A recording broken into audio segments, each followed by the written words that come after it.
There's a general problem that universities face, and it's faced by Harvard, it's faced by every university, it would be faced by this university, which is that academic research is generally viewed as being kind of too early for industry to be able to take it up and work with it.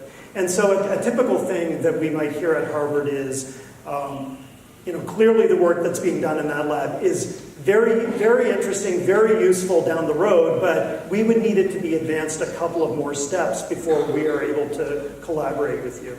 And so we created at Harvard this Blavatnic Biomedical Accelerator that has this mission of trying to advance our technologies a few more steps in order to get them to a stage where companies are going to be able to collaborate with us. So the idea is to bridge the development gap that exists between academic stage technologies and the stage that they need to be for a company to work with them.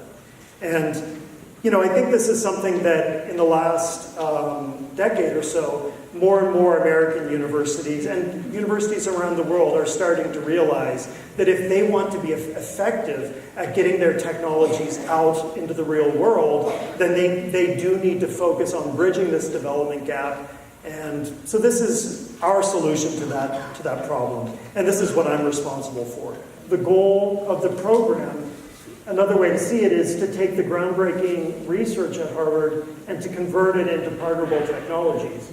And we do this over the course of a number of stages. There are a lot of activities related to how we identify technologies and opportunities within Harvard. Then how do we evaluate them and decide which are the best ones for us to spend the money on. And then once we are deploying the money on the projects, we're actually very involved. We don't just give the money out to the professor and say, go to it and come back to us in a year or so. We're actually involved in the whole process in helping them figure out what are the experiments that need to be done, and then as results are coming in, going back to the companies that we've spoken to and saying, here's what we're seeing, is this what you would have liked to have seen, is there something different you think needs to be done? And then at the end, of course, there's what's called business development, which is really taking these new results and these new technologies and going out and just speaking with a lot of the different potential partners for these technologies to find the right partner for it, the right company that will be able to take it forward. This has meant that now 9 of the 10 largest pharmaceutical companies have ended up opening sites within Boston. And that was not true before. When I was a student in the 90s, there were no major pharmaceutical companies based in Boston.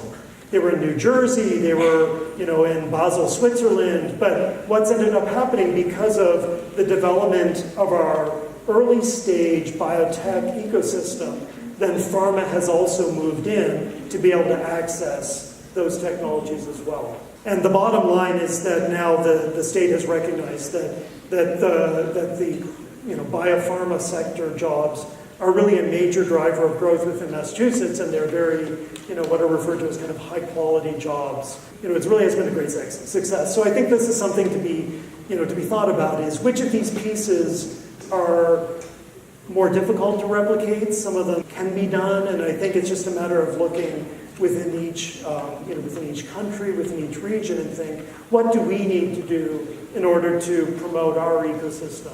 Maybe it will not be at quite the scale, or maybe it won't be in the biomedical space. Maybe it will be in engineering, mechanical engineering, electrical engineering, computer engineering. It might be in that kind of space. But what are the pieces, and what could be a strategy that can be taken on for the company of the region, or for the country of the region?